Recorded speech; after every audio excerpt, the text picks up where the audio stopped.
এই কী অবস্থা, এ আবার কেমন না। চলো প্রথম থেকে শুরু করা যাক ভিডিওটা। তো গুড আফটারনুন সবাইকে। যেহেতু ভিডিওটা আজকেই করছি তো গুড মর্নিং ছিল তখন আর কি। সকাল সকাল চা নিয়ে চলে গেছিলাম বুনুর ঘরে। তো বুনু এদিকে আমার সঙ্গে একটু মজা করছিল। চলে গেছিলাম ঠাকুর ঘর সাজাতে, আরে মোটামুটি আর কি সাজাচ্ছি।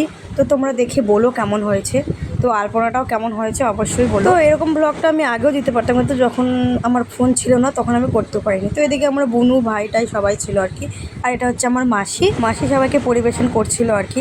তো তারপর সন্ধেবেলা রেডি হয়ে আমরা বেরিয়ে পড়লাম ঠাকুর আনতে। কে কে চিনতে পারলে একে অবশ্যই বলো কমেন্ট করে। আরও রয়েছে আমাদের মেয়েদের গ্রুপ অনেক রয়েছে এই জায়গা। তো কেমন লাগছে আমাদেরকে অবশ্যই বলো। এটা হচ্ছে আমার দাদা, ফলের দোকান থেকে এসে তো সেই নাচ দিলাম।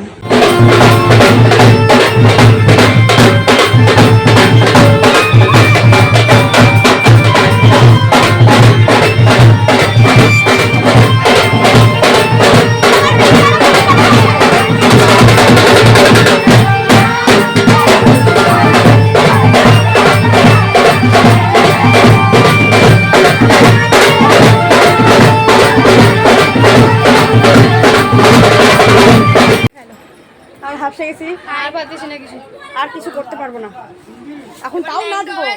এরপর তো ঠাকুরকে নিজের আসনে বসার পালা। এখানে বাবা কাকারা সবাই ছিল আর কি, তো তোমাদেরকে দেখাবো। আর এখানে তো ভোগের মেলা বসে রয়েছে। তো মা কালীকে কেমন লাগছে অবশ্যই বলো। আমার তো খুব খুব খুব সুন্দর লাগছে। ব্লগটা শেষ করছি এখানে। তো কেমন লাগলো ব্লগটা অবশ্যই বলো।